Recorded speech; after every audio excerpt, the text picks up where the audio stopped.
MPSC वर जीवापाड प्रेम करणाऱ्या सर्व स्पर्धकांना माझा नमस्कार।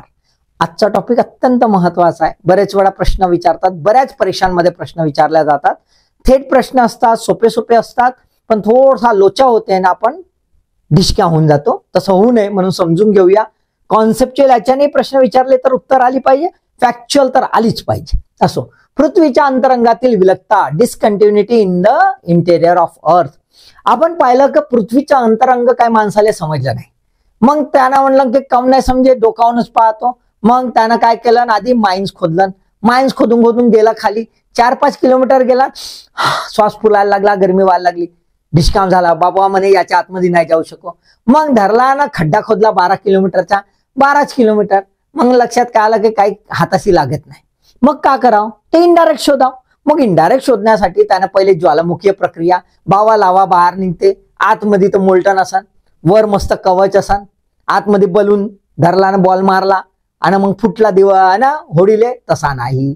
मग तसा नाही तर म्हणून मग आम्ही ज्वालामुखीय प्रक्रियेला उडवून लावला ना, मग लक्षात आलं की सिस्मिक वेव्स है ना, भूकंप तरंग जे आहे त्यांचे स्वभाव आणि त्यांचा प्रवास करण्याची स्टाईल, त्याच्या भरोशावर आपल्याला पृथ्वीचा अंतरंग सांगता येतं। आणि मग लक्षात आलं की अरे बाबा, पृथ्वीचा अंतरंग तर एकदमच खतरनाक। कसा खतरनाक, वेगवेगळा आहे, वेगवेगळा आहे, असं सारखं सारखं नाही आहे, है ना, एक जिन्नस नाही आहे, होमोजिनियस नाही आहे, डिफरन्शियल आहे। आणि ते जे आहे तेच म्हणजे असं बदलत बदलत जाते आणि एका थरावरून दुसऱ्या थरावर फक्त तर एकदमच बदल होते।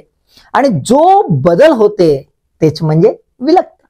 आलं की नाही लक्षात? तर हे जे आहे विलगता एक्झॅक्ट काय ते समजून घ्यायचा आपण प्रयत्न करूया।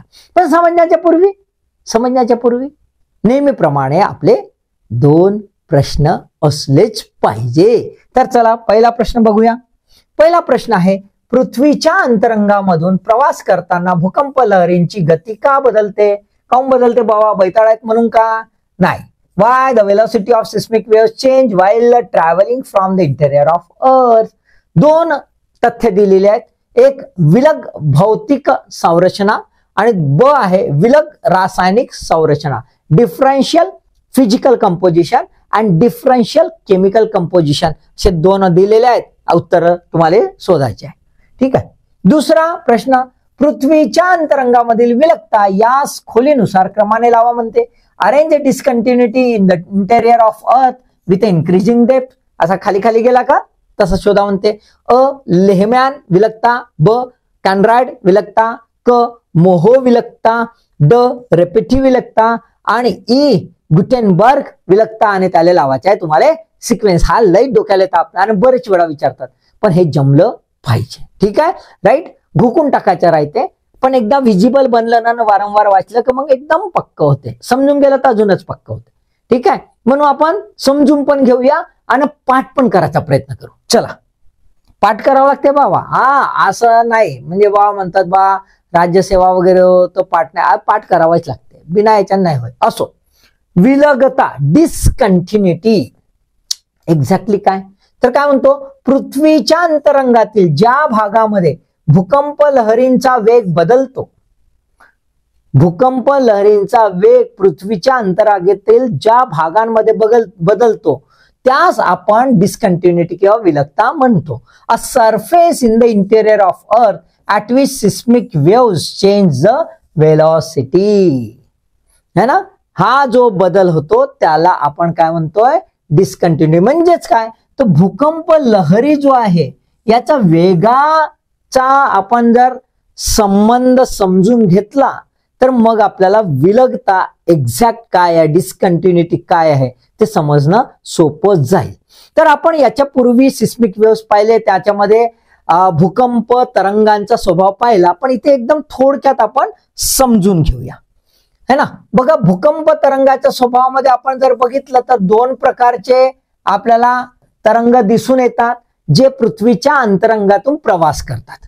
बघा, हा इथे दिसतोय, याच्यामध्ये बघा एक जो आहे हा पिवळ्या रंगाचा जो आहे तो पी वेव्ह आहे, म्हणजेच काय, प्राथमिक तरंग पी वेव्ह। आणि जो काळ्या रंगाचा आहे तो आहे एस वेव्ह म्हणजेच काय, सेकंडरी व्हेव किंवा दुय्यम तरंग.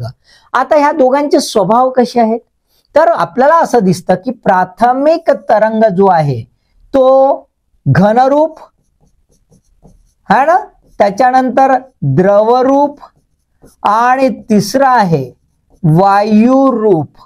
या तिन्ही माध्यमातून, या तिन्ही मीडियम मधून काय होतं, प्रवास करतं.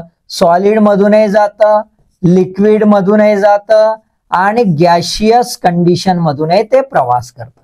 पण दुय्यम जो आहे तरंग ते केवळ सॉलिड मीडियम मधूनच प्रवास करतं, लिक्विड मध्ये ते प्रवास करत नाही, थांबून जातं.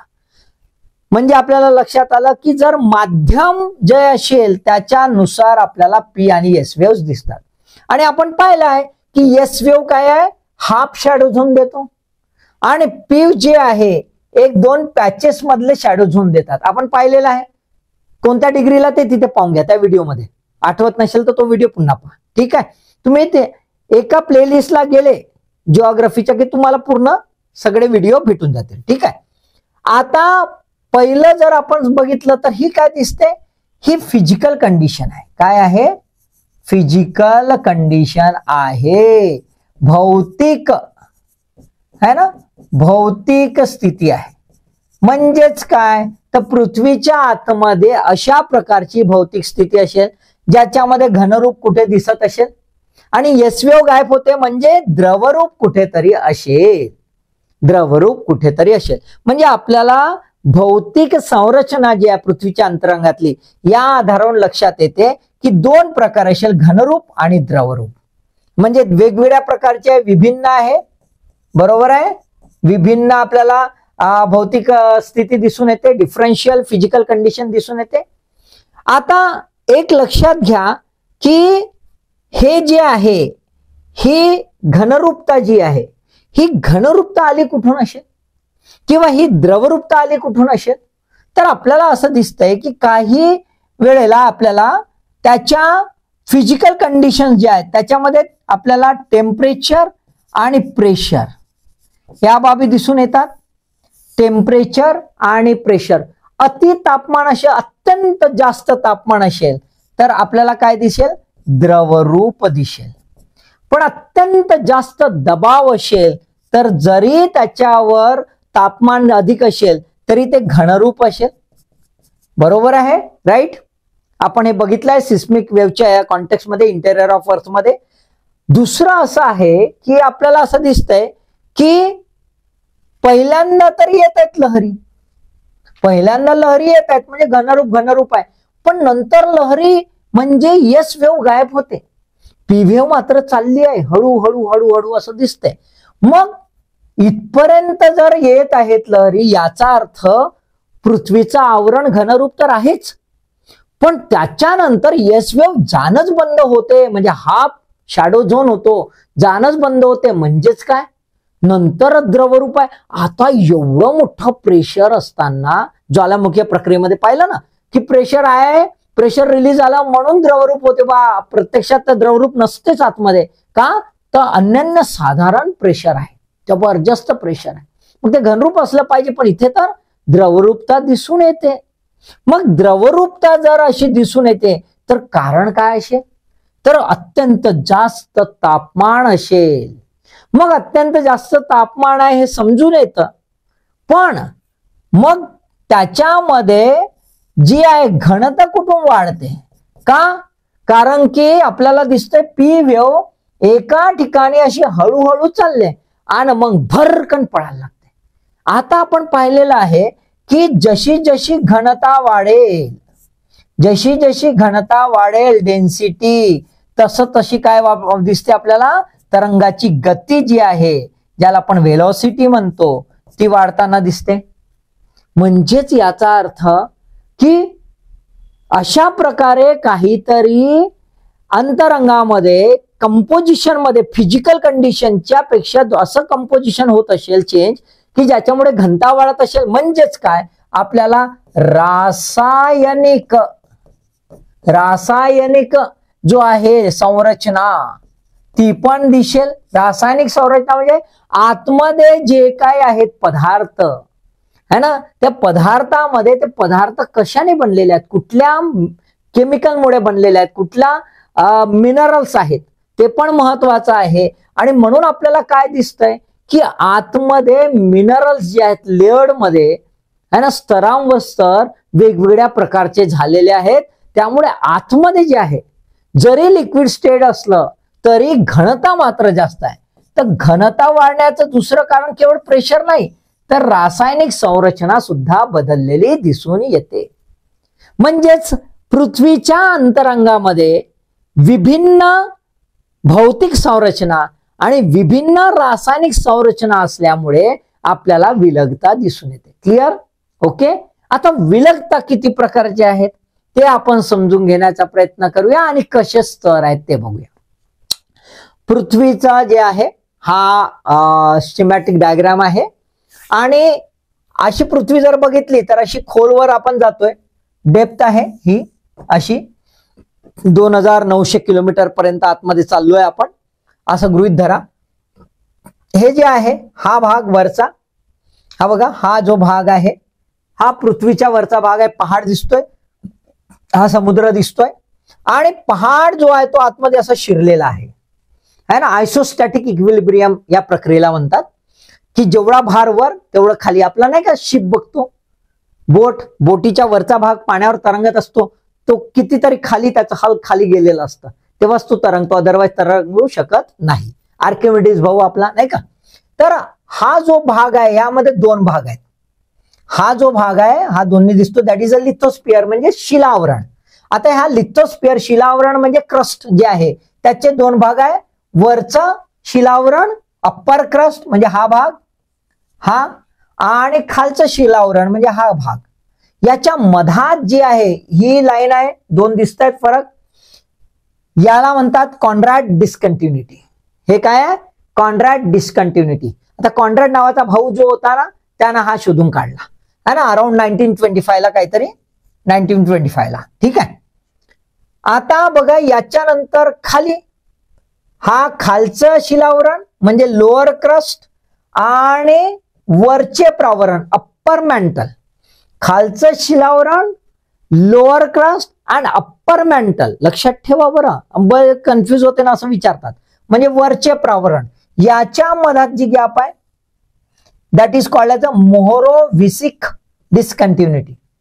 मोहोरोव्हिसिक डिस्कंटिन्युटी हा पण भाऊ जो आहे यानं पण शोध लावला अराउंड 1909 जे आहे यानं शोध लावून टाकला आणि त्याला म्हणतो आपण मोहो डिस्कंटिन्युटी किंवा मोहो बाउंड्री, हे पण नाव आहे. मग त्यानंतर वरचं प्रावरण दिसतंय हा इथपासून इथपर्यंत आणि खालचं प्रावरण लोअर मॅन्टल याच्या मधात जी गॅप आहे called as a Repetti discontinuity. Called as a Repetti discontinuity. हा 1940s मध्ये त्याचा शोध लागला. त्याच्यानंतर लोअर मॅन्टल, वरचा भाग लोअर मॅन्टल आणि खालचा भाग आउटर कोर बाह्य गाभा हा दिसतोय वेगळा. त्याच्या मधात आहे गुटेनबर्ग डिस्कंटिन्युटी. एक अराउंड 1913च्या दरम्यान यांनी शोध लावला है ना. याला व्रिच्चट गुटेनबर्ग किंवा ऑल्डमॅन गुटेनबर्ग असं पण म्हणतो आपण. ठीक आहे. व्रिच्चट गुटेनबर्ग आणि ऑल्डमॅन गुटेनबर्ग असं पण आपण शब्द वापरतो. आता आउटर कोर आहे बाह्य गाभा आणि खालचा आहे सर्वात शेवटचा आतील गाभा इनर कोर. याच्या मधात आहे लेमॅन डिस्कंटिन्युटी. हा 1936 मध्ये लेमॅन ज्या मॅडम होत्या, लेडीज ओनली सिंगल लेडी आहे लेमॅन, त्यांनी हा शोध लावलेला आहे. आलं की नाही लक्षात. मग सुरुवात कटून झाली आहे सी, त्याच्यानंतर एम, त्याच्यानंतर आर, त्याच्यानंतर जी आणि L. C M R G L बरोबर आहे. हा सिक्वेन्स आहे आपला खोलीच्या क्रमाने. पण केवळ असं म्हणून असं विचारत नाही. आलं की नाही लक्षात. हा सिक्वेन्स विचारू शकतात. तर तुम्ही पाठ करा आपल्या आपल्या हिशोबानुसार. जे तुम्हाला अक्रोनिम बनवायचा असाल, कधी जोकिंग, कधी शिव्याचा, कधी एखादा खास असा बनवायचा असेल तुम्ही बिंदास बनवू शकता.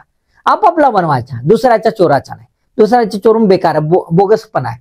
ते लक्षात नाही राहत. आपले मस्त टाळ्या वाजवतो, मस्त बनवून दिला बा, पण काही फायदा होत नाही, स्वतःच्या बनवायचा. दुसरं लक्षात ठेवायचं की दोन जे आहेत लेयर्स त्याच्या मधात आहे, त्यामुळे लेअर लक्षात ठेवायच्या. अप्पर लोअर, पहिल्यांदा अप्पर क्रस्ट लोअर क्रस्ट कॉन्रॅड, आणि मग लोअर क्रस्ट आणि अप्पर मेंटल मोहोरोव्हिसिक, मग अप्पर मेंटल लोअर मेंटल रेपेटी, त्यानंतर lower mental outer core Gutenberg, मग आउटर कोअर इनर कोअर लेहमॅन. असं पाठ करायचं आहे. हे पण पाठ करायचं, याचं पण जोडून घ्यायचं, आपापल्या हिशोबाने जोडा, तुम्हाला जसं वाटते तसं. ठीक आहे. आता हे जे आहे हे लेयर्स, ह्या लेयर्स मध्ये आपल्याला काय दिसतंय की वेगवेगळं केमिकल कंपोजिशन आहे आणि वेगवेगळं फिजिकल कंपोजिशन आहे. तर ते कसं आणि का असं डिस्कंटिन्युटी आपल्याला लक्षात आली ते आपण बघून घेऊ. बघा इथे बघा, मी एक तक्ता तयार केलेला आहे सिक्वेन्स वाईज, आणि इथे त्याचं डिस्क्रिप्शन आहे, ते समजून घेऊया, खूप महत्वाचं आहे. वरचं शिलावरण अप्पर क्रस्ट, खालचं शिलावरण लोअर क्रस्ट आपण पाहिलेलं आहे, बरोबर आहे. वरच्या शिलावरणाला काय शब्द दिलेला आहे? सियाल, आणि खालच्या शिलावरणाला काय दिलेला आहे? सायमा. याला आम्ही सीमा म्हणतो. सीमा कोणाची तर नाही ना, उगाच लमचा प्रॉब्लेम येईल है ना. सियाल, एस आय फॉर सिलिकॉन, काय आहे? सिलिकॉन, आणि एअर फॉर ॲल्युमिनियम, आणि खालचा याला एस आय फॉर सिलिकॉनस, आणि एम आय जर बघितलं तर हा झाला मॅग्नेशियम.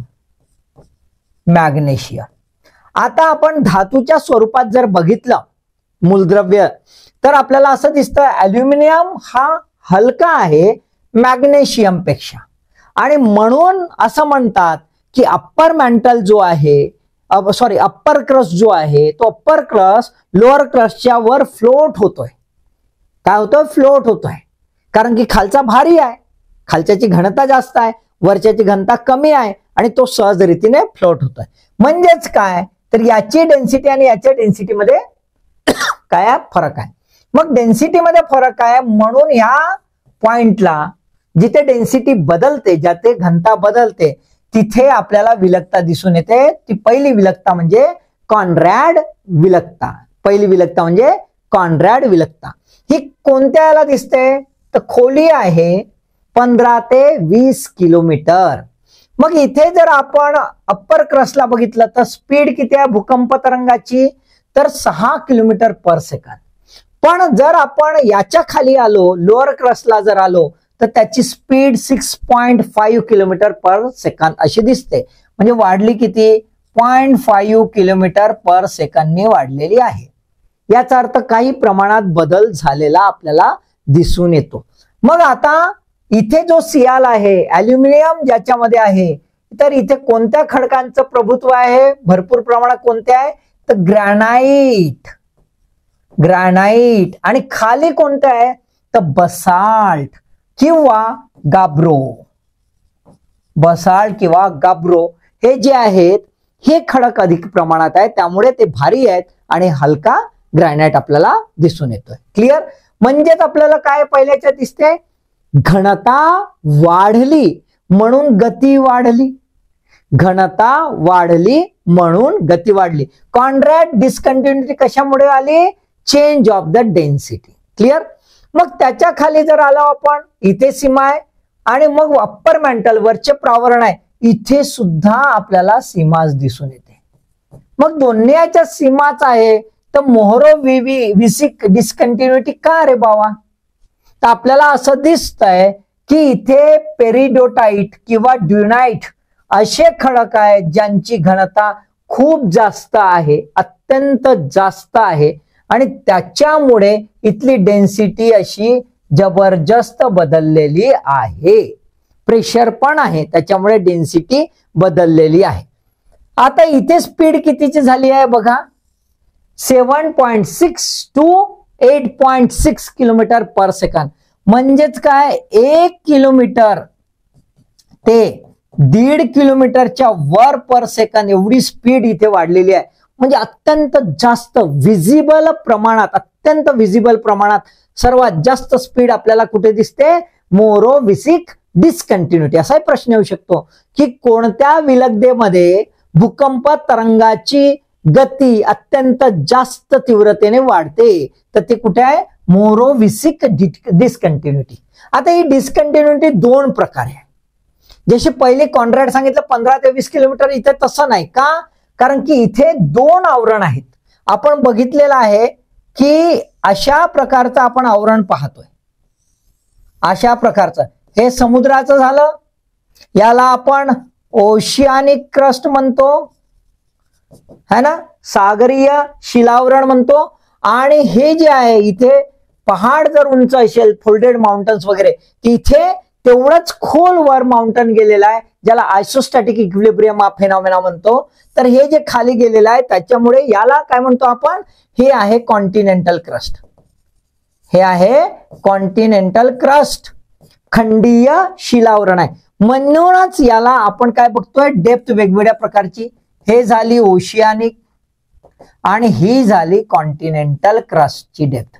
तर किती? ऍव्हरेज मध्ये 35 किलोमीटर पर्यंत आपल्याला खोलीवर दिसते. याच्यामध्ये आपल्याला काय दिसते? घनता अधिक प्रमाणात बदलली आहे, कारण की केमिकल कंपोजिशन बदललेलं आहे. आलं की नाही लक्षात? त्याच्यानंतर अप्पर मॅन्टल आणि लोअर मॅन्टल जर बघितला तर तिथे आपल्याला रेपेटिव्ह डिस्कंटिन्युटी दिसत आहे. 900 किलोमीटर एवढ्या खोलीवरती आढळून येते. आणि स्पीड जी आहे बघा 7.6 to 8.6 मध्ये आपल्याला 7.8 म्हणजेच गती कशी झाली आहे? स्लो झाली आहे. गती कशी झाली आहे? स्लो झाली आहे, मंदावलेली आहे. वाढली का इथे? नाही वाढली. का नाही वाढली बाबा? जेव्हा की इथे तर असं सीमाच आहे म्हणतायत. आपल्याला काय दिसतंय इथे आणि इथे फरक काय पडलाय की ऑलिव्हाइन लेअर जी आहे, ऑलिव्हाइन खडकांची लेअर, ती होमोजिनियस आहे. ती कशी आहे? होमोजिनियस आहे. आणि हळूहळू खालच्या बाजूला ती लिक्विफाय पण होत आहे, म्हणजे द्रवरूपातही बदलत आहे आणि एकजिनसी आहे.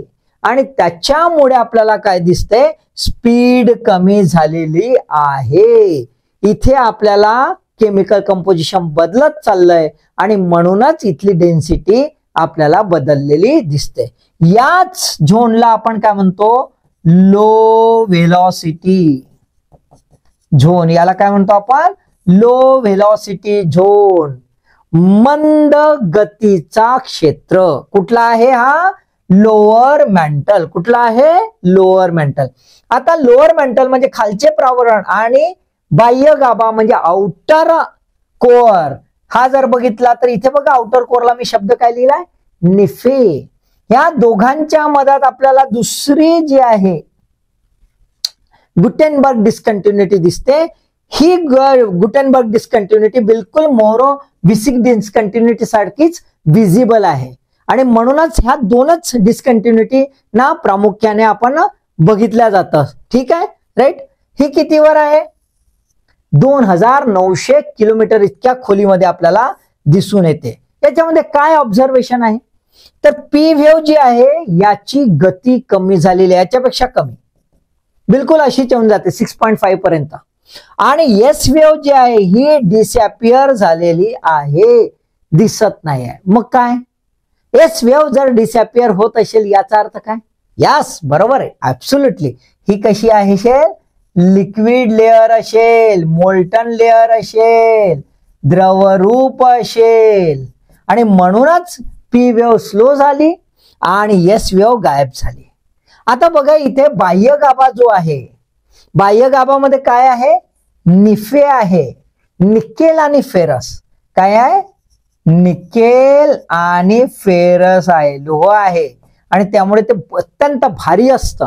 पण ते कशा प्रमाणात आहे? लिक्विफाय कंडिशन मध्ये आहे. कशा प्रमाणात आहे? लिक्विफाय कंडिशन.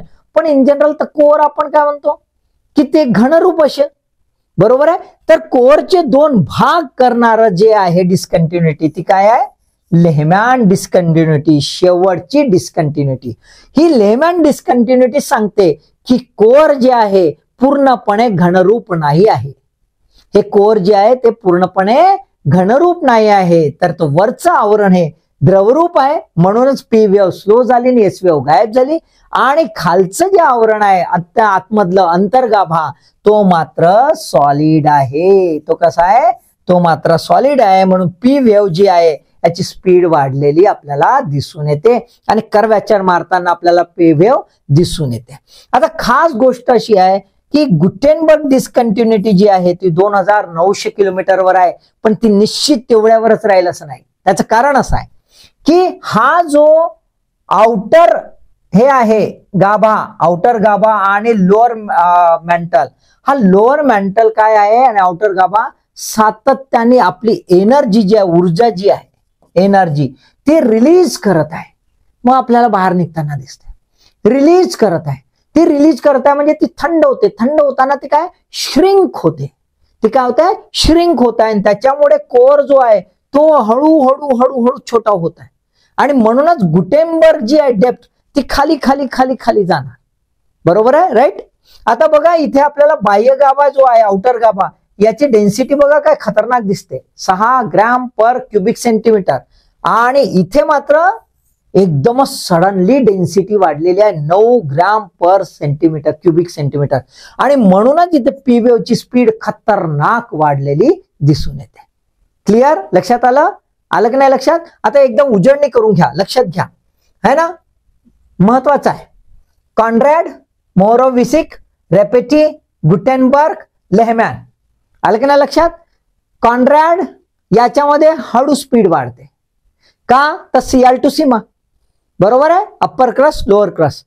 मोरोव्हिसिक जे आहे याच्यामध्ये जबरदस्त स्पीड वाढते कारण डेन्सिटी खतरनाक बदलून जाते. सीमा हे एकदमच डेन्सिफाय होऊन जातं. बरोबर आहे? कारण की काय, पेरोडिटाईट किंवा ड्युनाइट हे असे खडक त्याच्यामध्ये दिसून येतात. स्पीड याच्यामध्ये सर्वात जास्त वाढलेली दिसून येते. आणि मग स्पीड एकदम रफ्तार कमी होते रेपेटीमध्ये का? कारण की होमोजिनिटी येते. होमोजिनिटी आली त्याची स्पीड कमी होऊन गेली. खालचा भाग गुटेनबर्ग मध्ये पी वेव्ह तर मंद झाली, एस वेव्ह गायब झाली का? तर लिक्विफाय कंडिशन मध्ये बाह्य गाभा आहे. लेहमॅन जी आहे याच्याने क्लिअर केलं की बाबा बाह्य गाभा लिक्विफाय असतो आणि अंतर्गाभा हा काय आहे?